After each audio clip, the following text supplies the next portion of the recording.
The question of gender discrimination on campus is invoked overwhelmingly through the prism of safety and prevention of sexual harassment of women.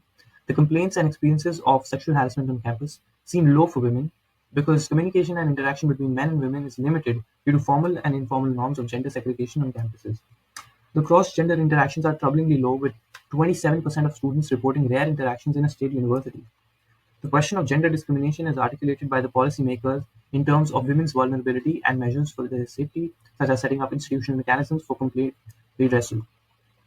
Nonetheless, women students themselves resist this discourse of safety and instead assert their right to pursue education freely, fearlessly, and with dignity and equality.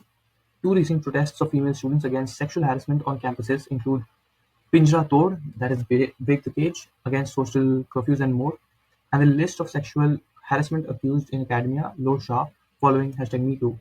List of sexual harassment, what? List of sexual harassment accused. Okay, now, everyday institutional discrimination. Pinjra Tod is a nationwide campaign against hostel curfews and over-involvement of authorities in women's lives attacked the cultural legitimacy of protectionism invoked through the notion of Lakshman Rekha, a mythical boundary to control the so-called insatiability of young women. It resisted the dominant culture of violence which seemed to focus on women's safety and oppose sexual violence against them, but in fact denied women personhood by glorifying them only as the mothers or daughters of the nation, as the symbols of honor, constraining them in the norms of purity and chastity. Pinjra has been remarkable in its commitment to intersectional analysis and politics. It attacked the dominant anti-minority Brahminical patriarchal culture, creating an atmosphere of fear and intimidation not just for women, but also for Dalit Bahujan, Adivasi Muslim and queer students, and marked its solidarities with students fighting the structural hegemony and also the larger democratic struggles such as those against the state impunity to sexual violence or violation of rights by the state.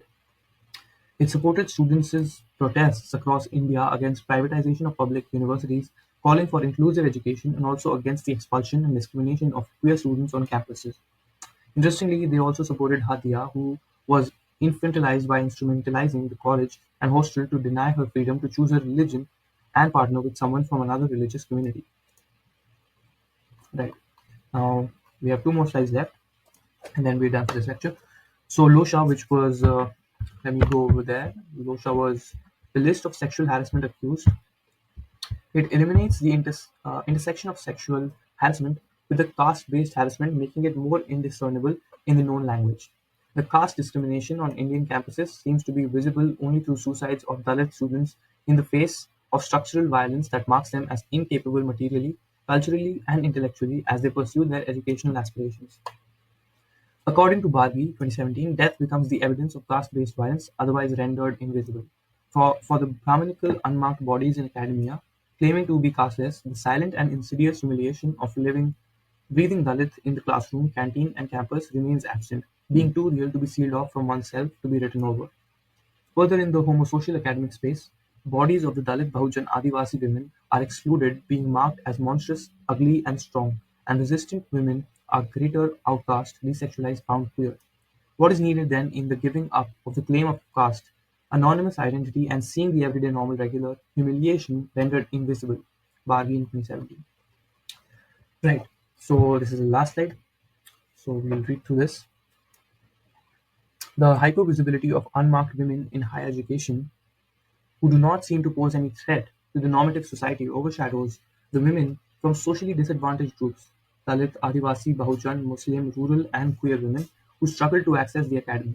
It is therefore imperative to focus how the gendered experiences of university of nearly absent and invisible Dalit women are different from those of the unmarked women. In the rare discussions on sexual harassment in Indian higher education, women are presented as the victims of violence and men as perpetrators. But definitions of sexual harassment that focus solely on gender, men against women, neglect many aspects and factors such as caste and class, which intersect with gender. Sexual harassment is not purely a gender issue, as the experiences of women from marginalized communities can testify. Take the case of PhD scholar Deepa Mohanan.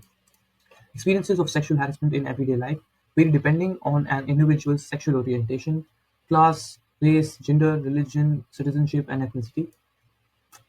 In institutions of higher education in India, girls hail from diverse backgrounds, and their experiences of sexual harassment may not be purely gender-based, but could also depend on different criteria of discrimination based on caste and class. That's it.